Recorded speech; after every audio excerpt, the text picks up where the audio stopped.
අද අපි කතා කරන්නේ ඔබේ ශරීරයේ දොරටුව සහ රේකි වැනි ශක්ති ප්‍රතිකාර ක්‍රම. How your body is an energy mirror, a guide to Reiki and energy healing. සුවදිය වෙතින් ඉදිරිපත් කිරීමකි. ඔබගේ ශරීරයේ දොරටුව ඔබේ බල ශක්ති කැඩපත. Integumentary system as the energetic mirror. ඔබ දැන සිටියාද ඔබේ සම එනම් ශරීරයේ විශාලතම ඉන්ද්‍රිය වන අතිවිශිෂ්ට ඒකාබද්ධ පද්ධතිය integumentary system ඔබේ බලශක්ති කැඩපත බව? එය ලෝකෙන් ආරක්ෂා කරන පලිහක් පමණක් නොවේ. එය ඔබේ අභ්‍යන්තර සමගිල පෙන්නන සජීවී සිතියමකි. ආයුර්වේද ප්‍රඥාව සහ අභ්‍යන්තර ගින්න. ආයුර්වේදයට අනුව දීප්තිමත් සමක් ඔබේ අග්නිය, ඒ කියන්නේ අග්නි, සහ ඔබේ දෝෂ, ඒ කියන්නේ දෝෂාස් සමබරතාවේ ඍජු පිළිබිඹුවකි. ගැඹුරින් තැන්පත් වූ ආතතිය හෝ චිත්තවේගීය කැළඹීම් ආම, ඒ කියන්නේ විෂ නිර්මාණය කරන අතර එය බොහෝ විට ඔබේ සම මතු පිට අඳුරු බවක්, වියලි බවක් හෝ කෝපයක් ලෙස ප්‍රකාශ වේ.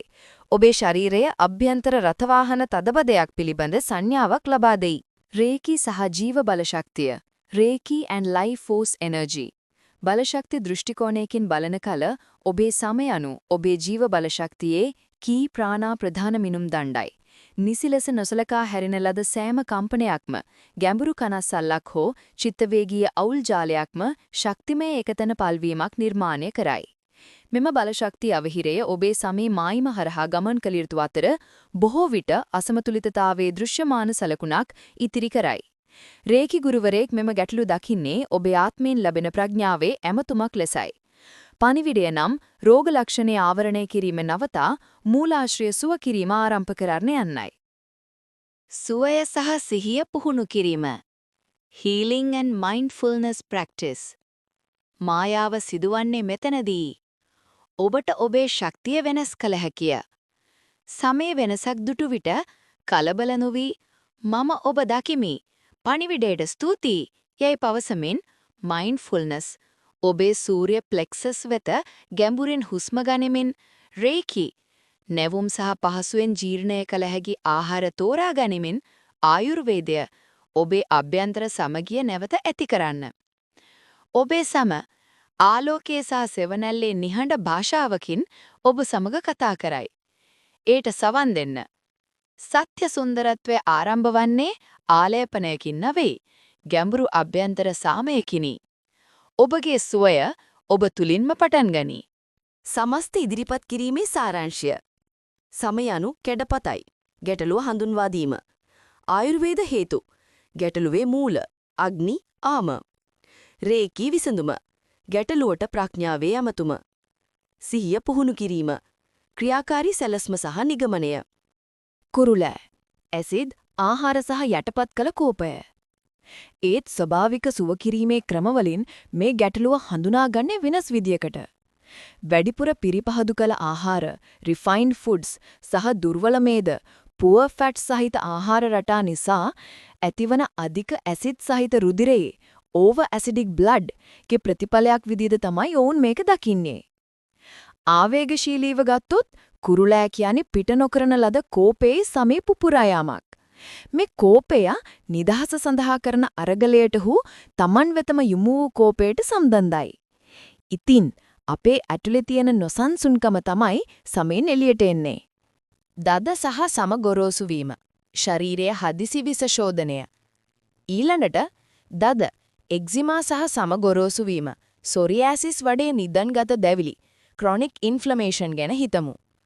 වෛද්‍ය විද්‍යාවට අනුව මේවා සංකීර්ණ වුණත් ශක්ති මට්ටමින් එනර්ජෙටික්ලි බැලනකොට මේවා තමයි ශරීරයේ බලහත්කාරයෙන් සිදුවන පවිත්‍ර කිරීමේ ක්‍රියාවලිය. forced elimination process. අපේ වැදගත් පෙරහන අවයව වන අක්මාව සහ වකුගඩු විස, ටොක්සින්ස් සහ දිගුකාලීන ආතතිය නිසා අධික ලෙස බර වී ඕවර්බර්ඩන් වී තියෙනවා. ඒ නිසා හදිසි විස ශෝධක මාර්ගයක් විදියට සමට මේ කාර්ය බාර ගන්න සිද්ධ වෙලා තියෙනවා.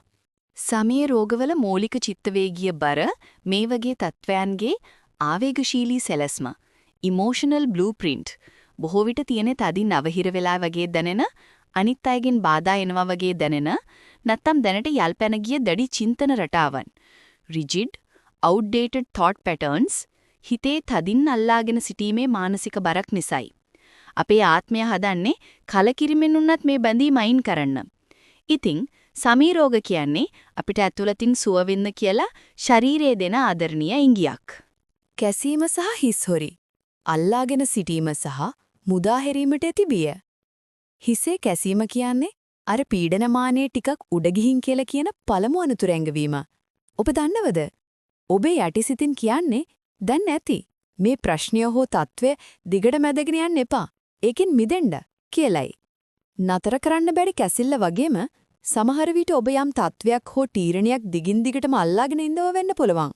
ඒ වගේම හිස්හොරි කියන්නේ ඔබ ඇතුලේ ගොඩ ගැහිලා තියෙන අතීත කාරණා සහ පරණ සිතුවිලි පිට කරන්න බැරුව හිරවිලා ඉන්නවා කියන එකට ලොකු සංඥාවක්. අලුත් වෙන්න තියෙන බය නිසා පරණ දේ අත්හරින්න බැරුව හිසේ හැම පොති ගැලවෙනවා වගේම ඔබේ මනසත් නොයෙකුත් බරින් ගැලවෙන්න දඟලනවා වෙන්න පුළුවන්.